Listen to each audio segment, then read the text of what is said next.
ओम श्री परमात्मने नमः। नारायणं नमस्कृत्य नरं चैव नरोत्तमं देवीं सरस्वतीं व्यासं ततो जयमुदीरयेत्।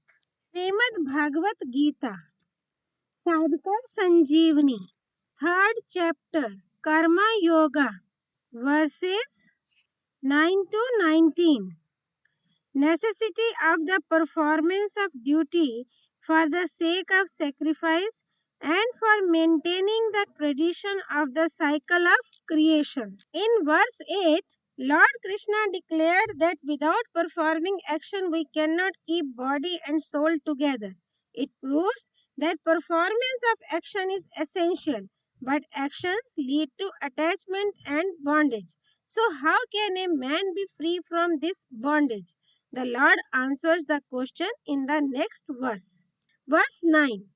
यज्ञार्थात् कर्मणोऽन्यत्र लोकोऽयं कर्म बन्धनः तदर्थं कर्म कौन्तेय मुक्तः सङ्गः समाचर. The world is bound by actions other than those performed for the sake of sacrifice. Therefore, O son of Kunti, Arjuna, perform action for that sake, becoming free from all attachment.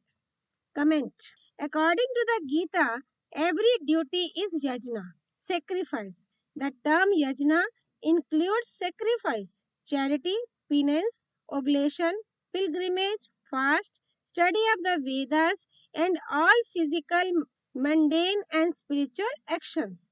Professions such as business, service, and teaching, etc., sanctioned by the scriptures are also included in the yajna. Other actions which are performed in order to comfort others and for the welfare of others are also included in the term yajna. Attachment perishes very quickly by performing actions for the sake of sacrifice, and all the actions of a karma yogi are dissolved. That is, they, instead of leading the person to bondage, reduce the stock of his past actions also to nothing.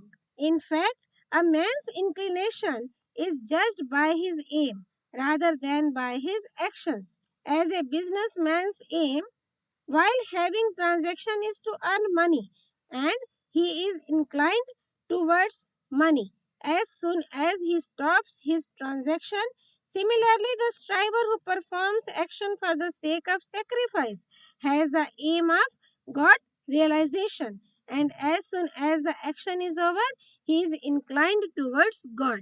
The people of different varnas, castes, have their allotted duties and actions. A Brahmana, a member of the priest class, can depend on alms, which is a source of his living, while it is not allowed for a Kshatriya, a member of the warrior class. Similarly, performance of actions without having any desire for fruit is a man's own duty, while performance of actions expecting their fruit is not his own duty. Similarly, the forbidden actions are also not included in one's own duty, and so is the case with actions which are performed in order to gain pleasure, honor, praise, and comfort, etc. Therefore, a striver should take precaution lest the action should be performed with a selfish motive. In fact, a striver is he who is ever on the alert. If a person receives a visitor with open arms in order to leave a good impression of his gentleness upon him, it means that the action has been performed with a selfish motive. Therefore, such an action can't be called sacrifice. Similarly, if a person puts a question to the orator in a meeting or discourse in order to impress the orator and the audience, his action is not performed for the sake of sacrifice. It means that a striver should perform action by renouncing his selfish motive and desire. A striver should not perform any action for pleasure and prosperity or even for the maintenance of the body. If actions are performed for the maintenance of the body, it means that there is a desire to live. The actions should be performed for the sake of sacrifice alone. The action which is performed for one's own self leads to bondage. Thus, whatever a striver does with his physical, subtle, and causal bodies does only for others, not for himself. By doing so, his affinity for the world is renounced and he is united with God. This is known as karma yoga. Freedom from attachment denotes that actions should be performed without entertaining the feeling of mind and attachment to the actions, things, body, mind, and intellect, etc. If the feeling of mind and attachment are renounced, actions are automatically performed for the welfare of others, and if a striver has no actions to perform, he automatically gets established in the self. Consequently, only the actions which are prescribed by the scriptures are performed by him. The renunciation of duty out of indolence and heedlessness is declared to be of the nature of ignorance, which results in delusion. That is, such a person is born in the worms of the deluded. A vital fact. Generally, a person performs an action promptly and efficiently only if it serves his selfish motive. But such an action binds him. In order to be free from the bondage, he should perform actions prescribed by the scriptures disinterestedly. In the discipline of action, all actions are performed for others. Who are others? Not only other beings and things, but the so called our own bodies, gross, subtle, senses, mind, intellect, and life breath, and causal, including ego, are also included in the term others. The reason is that the self, soul, is a fragment of sentient God, while these bodies and things are the fragments of insentient Prakriti, matter. All actions are performed through the evolutes of nature, such as body, etc., and for the body and the world, which are also evolutes of nature, while the sentient neither undergoes actions nor actions are performed for the sentient. So actions can never be performed for the self. The Lord in the verse 9 declared, the world is bound by actions other than those performed for the sake of sacrifice.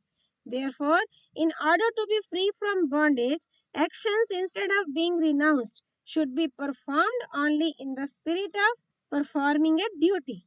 The Lord confirms the same fact by producing the testimony in the next verses. Verses 10 and 11. सहायज्ञाः प्रजाः सृष्ट्वा पुरोवाच प्रजापतिः अनेन प्रसविष्यध्वम् एषा वोस्त्व इष्टकामाधुक् देवान् भाव्यतनेन ते देवा भावयन्तु वः परस्परं भावयन्तः श्रेयाः परम् अवाप्यस्था.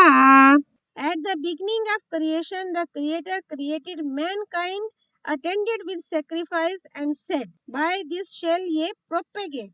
Let this provide you all the necessary requisites for sacrifice.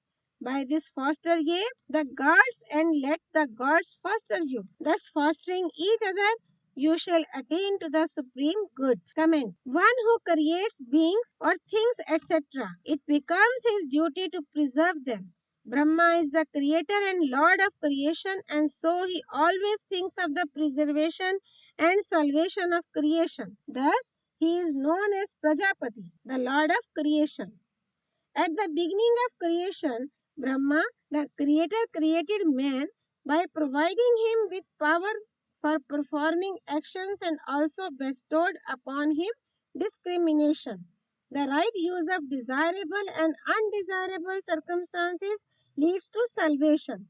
Therefore, the Creator bestowed upon mankind discrimination in order to enable them to make the right use of the favorable and unfavorable circumstances. Beasts, birds, and trees, etc., even without having the power of discrimination, naturally do good duty to others.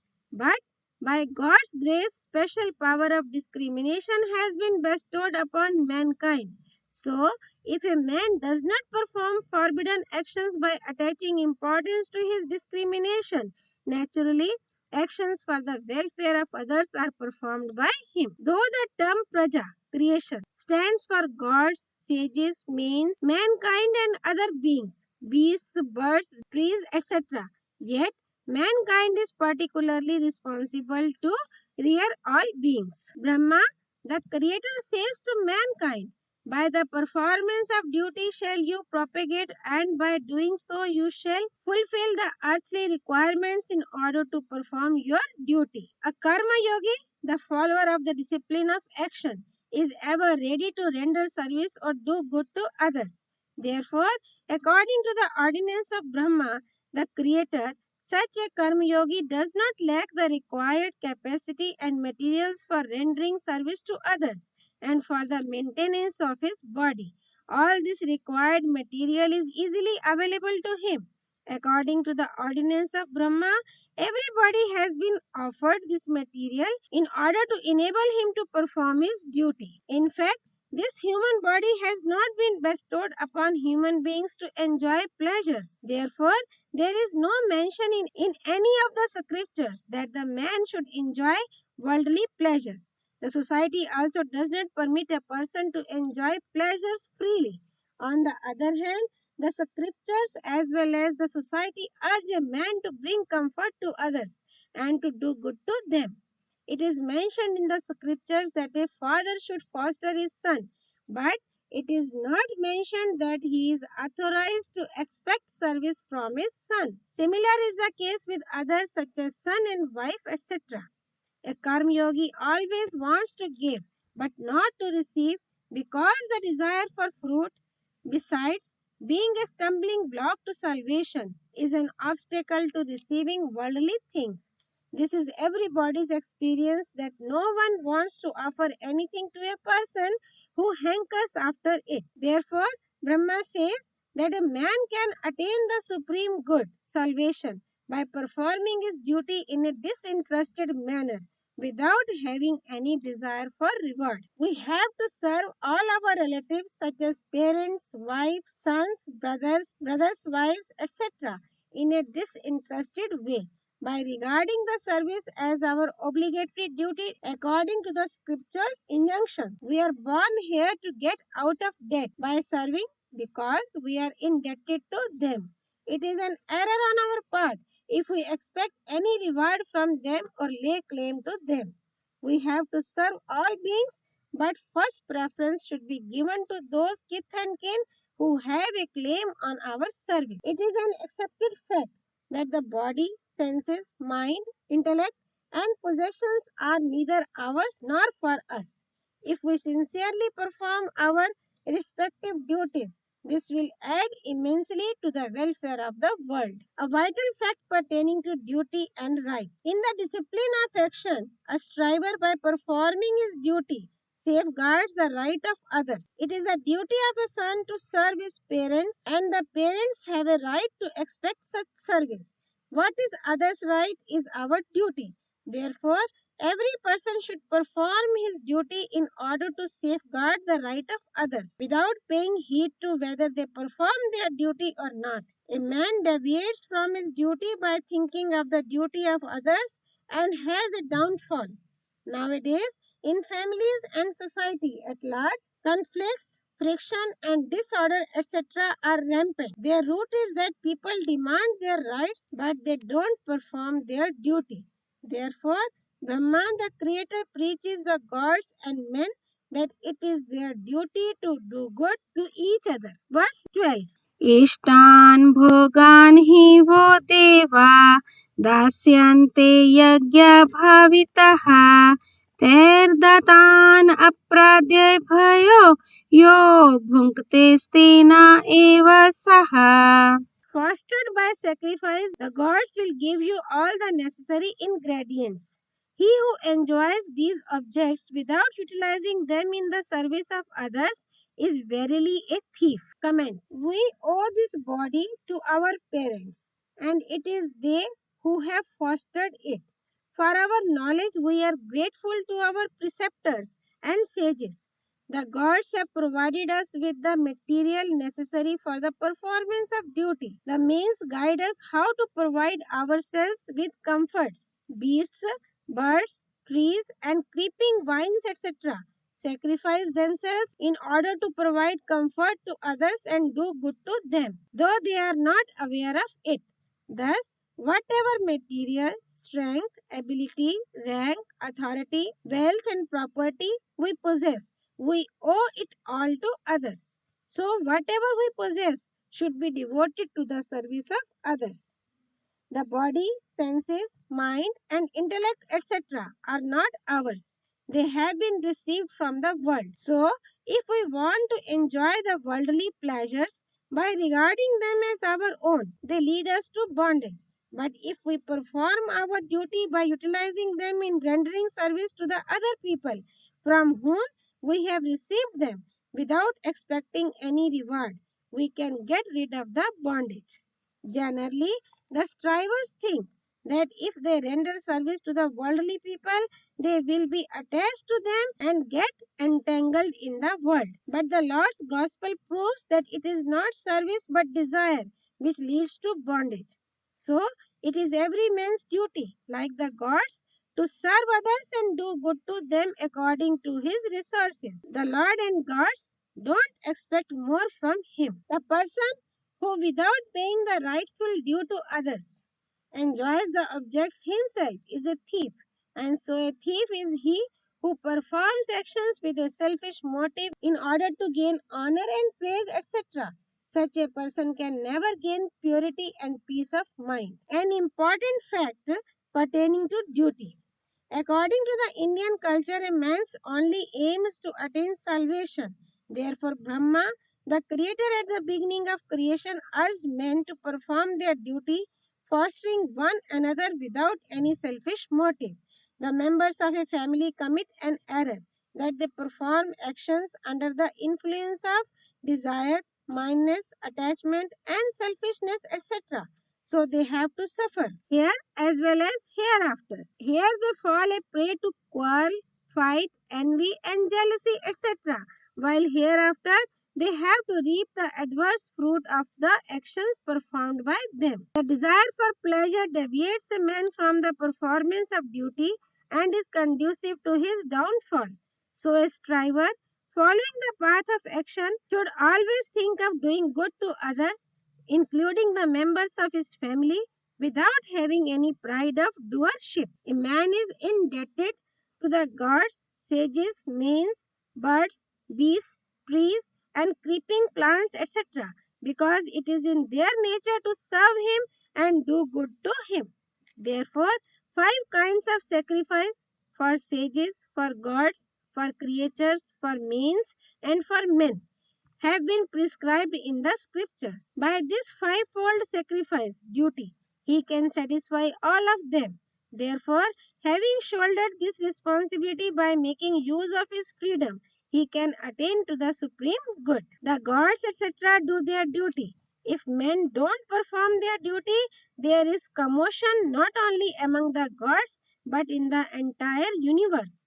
Consequently, there are natural calamities such as deluge, drought, earthquake, and famine, etc. Question: how will a karma yogi keep his body and soul together if everything is to be utilized in the service of others? Answer: in fact, this question arises only when a man assumes the identity of the self with the body. A karma yogi does not accept his affinity for the body. He regards the body as the world's and therefore serves the world with it. He has an eye on the imperishable self rather than on the perishable body. In fact, he who performs his duty disinterestedly for the welfare of the world is an asset to the world which provides for his living.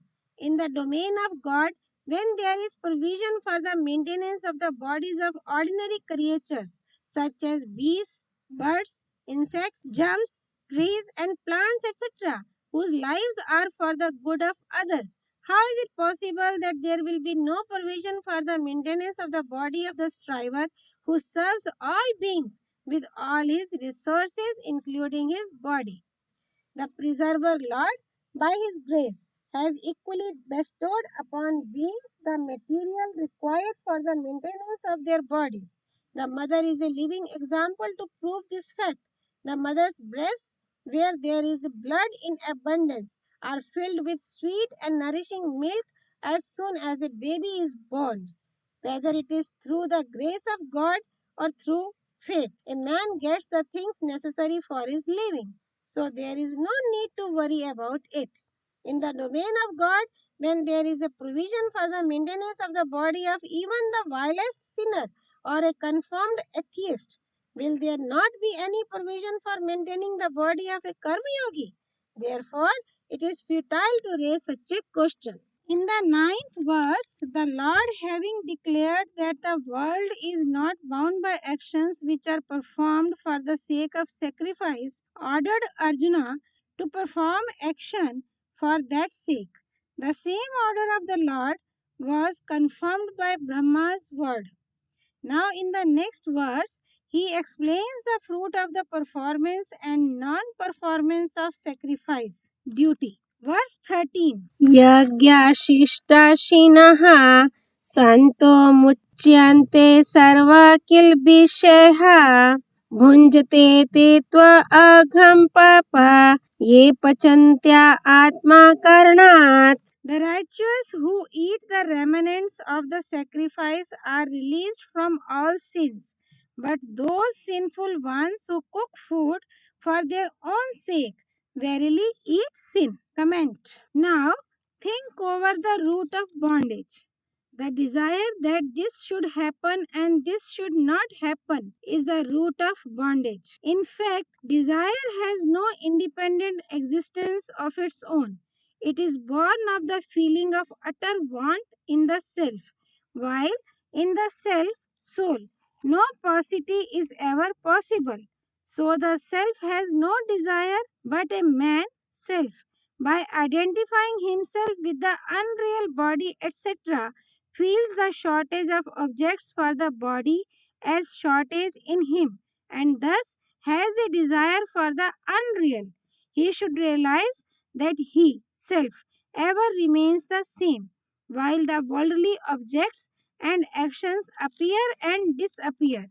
They are born and they perish. So, how can the perishable fulfill the desire of the imperishable? Therefore, it is folly to hanker after those sense objects. They can't make up the deficiency.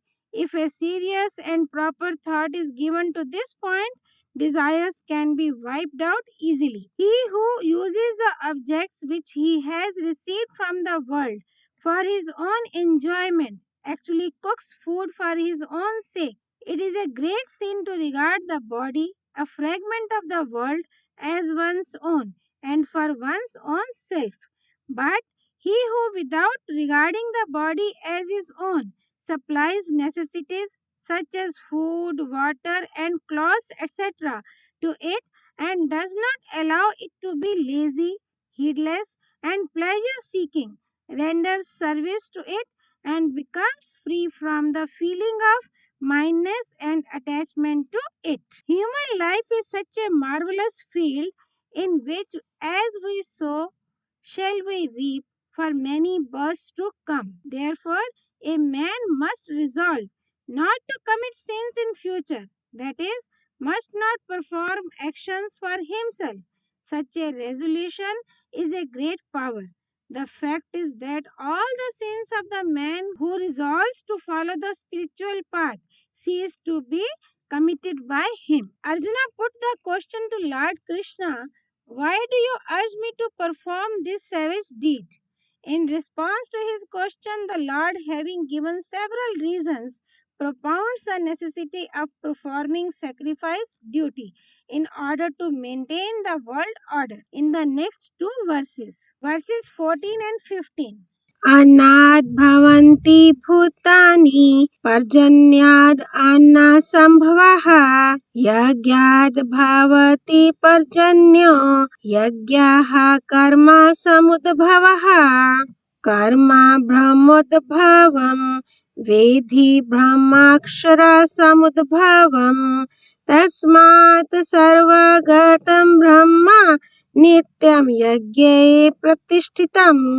From food creatures come into being. From rain food is produced. From sacrifice arises rain, and sacrifice is born of action. Know thou that action has its origin in Brahma, the Veda, and Brahma springs from the imperishable. Therefore, the all-pervading, infinite God ever rests in sacrifice. Comment. Anna stands for the articles of food which are eaten in order to nourish the body.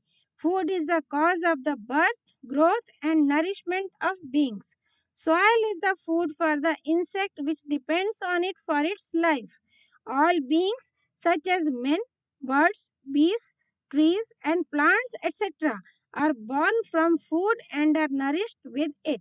All the articles of food are produced from rain. Foliage and corn are produced from rain, water. Soil is also produced through water only.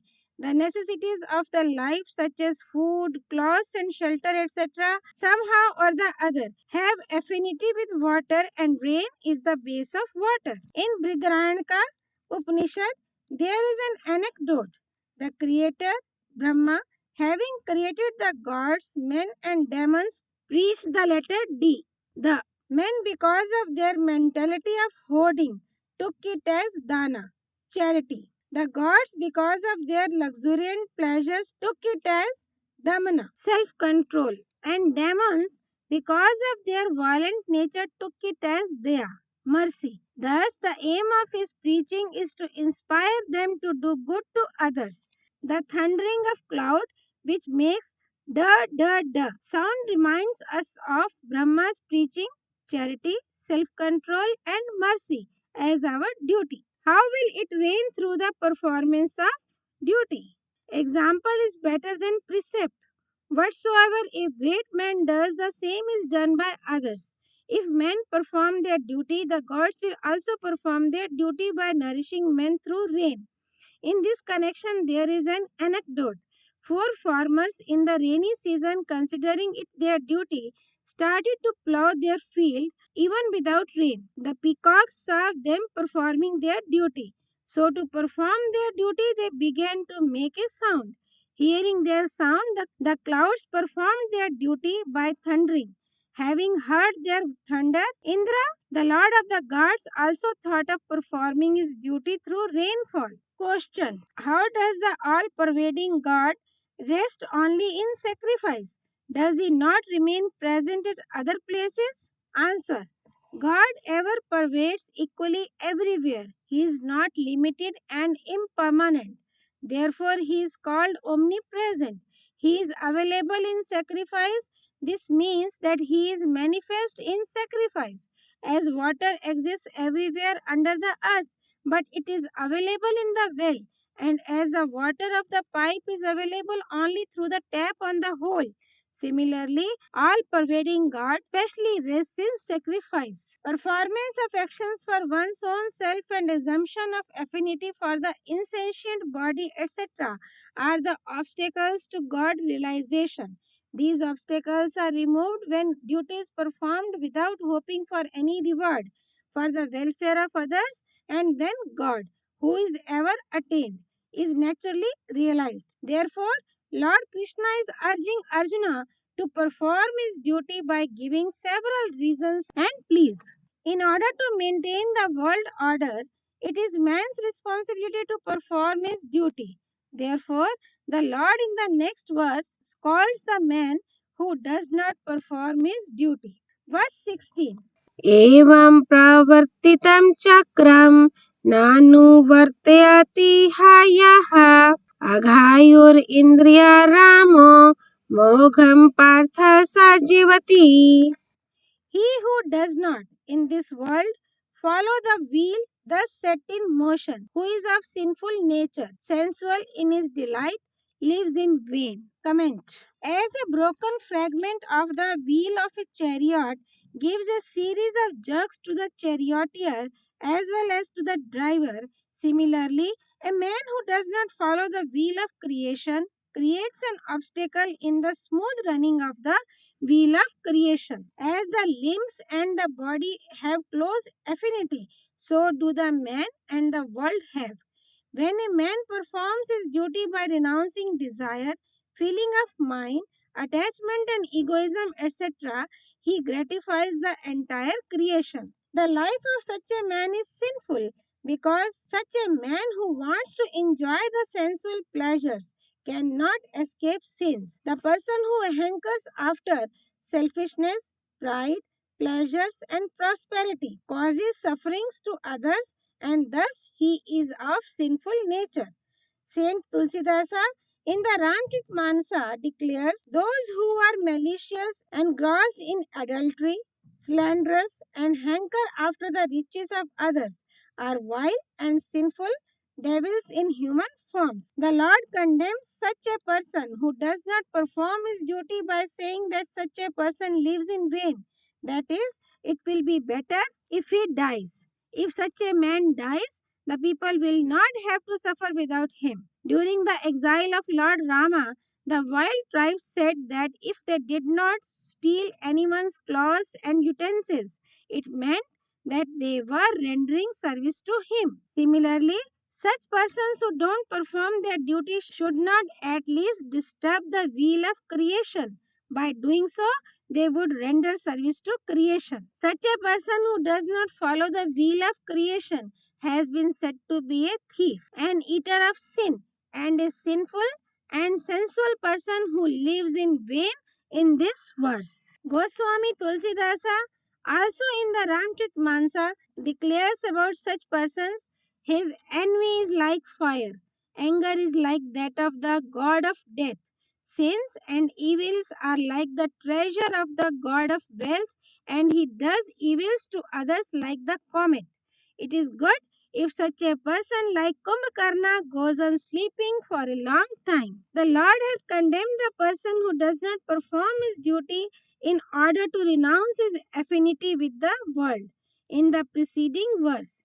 Now, in the next two verses, he talks about the enlightened soul who, having performed his duty, has renounced affinity for the world. Verse 17. यस्त्वा आत्मा रतिरेव स्याद् आत्मा तृप्तश्च मानवः आत्मने एव च सन्तुष्टस्तस्य कार्यं न विद्यते. But for that man who rejoices only in the self, who is satisfied with the self, and who is content in the self alone, verily there exists no work that needs to be done. Comment. So long as a person assumes his affinity for the world, he rejoices in the sensual pleasures, wife, sons, and family, remains satisfied with foodstuff, and is content in riches. But they can't provide him with perfect and continuous rejoicing, satisfaction, and contentment because the world is kaleidoscopic, insentient, and perishable, while the self is uniform, sentient, and imperishable. So, how can the self be satisfied and contented by the world when there is not even the least affinity between the two? In fact, the worldly objects can't provide delight, satisfaction, and contentment to man. If they had provided real delight, satisfaction, and contentment, man would have never felt their absence. When the self, by an error, assumes its affinity with the world, it seeks delight, satisfaction, and contentment in the world and has a desire for the worldly objects. When one desire is satisfied and the second is not born, at that time he remains free from any desire, and that state of freedom provides him delight. But the man by error thinks that he has received delight, satisfaction, and contentment by the satisfaction of desire. A striver rightly thinks that lack of desire is the root of delight, while desire is the root of sorrows. But the people attached to the world think otherwise. They think that they get delight having received objects or things, and they are sad without them. If they realize the reality, Like the strivers, they can also get rid of desires. Verse 18. Neva tasya kritenartho na kriteneha kaschana na chasya sarva bhuteshu kaschid artha vyapashreha. For him there is no interest whatsoever in performance of an action or its non-performance, nor does he depend on any creature for any interest of his. Comment. Everyone has a tendency to do some work or the other for himself. So long as a man has the tendency to acquire the worldly things, some work remains to be done by him. He is bound by the desire of acquiring something or the other. Performance of duty is inevitable in order to get rid of that desire. Actions are performed in two ways: in order to satisfy the desire and in order to get rid of the desire. Common men work in order to satisfy their desires, while a karma yogi performs actions in order to get rid of desires. Such a God realized soul realizes that all the worldly objects, body, senses, mind, and intellect, etc., are not his own but they belong to the world. A vital fact. Generally, the strivers attach importance to actionlessness. They want to pose them in trance, being completely unattached with the action so that no thoughts are left active. This is an excellent and useful thing, no doubt, but it is not a principal, final truth. Though inaction is superior to action, yet it is not the essence. The question of performance or non-performance of actions arises only when a man has affinity with the body. The enlightened soul, who renounces his total affinity for nature and its evolutes the insentient matter, realizes the self which transcends both activity and non-activity. Therefore, a striver should renounce his affinity for matter, egoism, and attachment to the body. The self tattva ever remains the same as it is. The state in which nothing remains to be done can be attained even by a common man by performing his duty efficiently without expecting any reward, because everyone deserves to attain him. The practice of karma yoga can be performed in all circumstances. Desire for sensual pleasure is the main obstacle to the performance of one's duty. So, if a striver wipes out this desire for pleasure by serving others without having any selfish motive, he can attain supreme peace by getting rid of all pains and sorrows of life.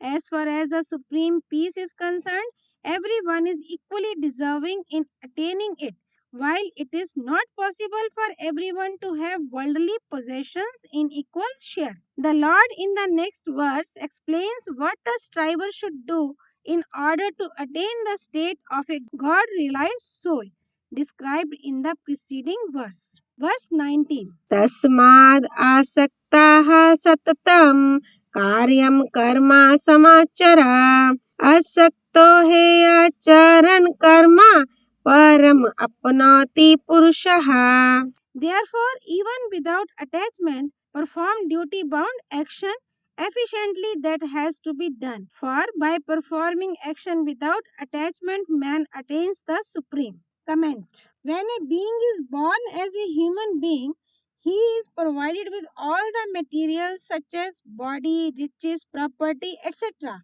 And he has to leave behind all the materials here when he departs.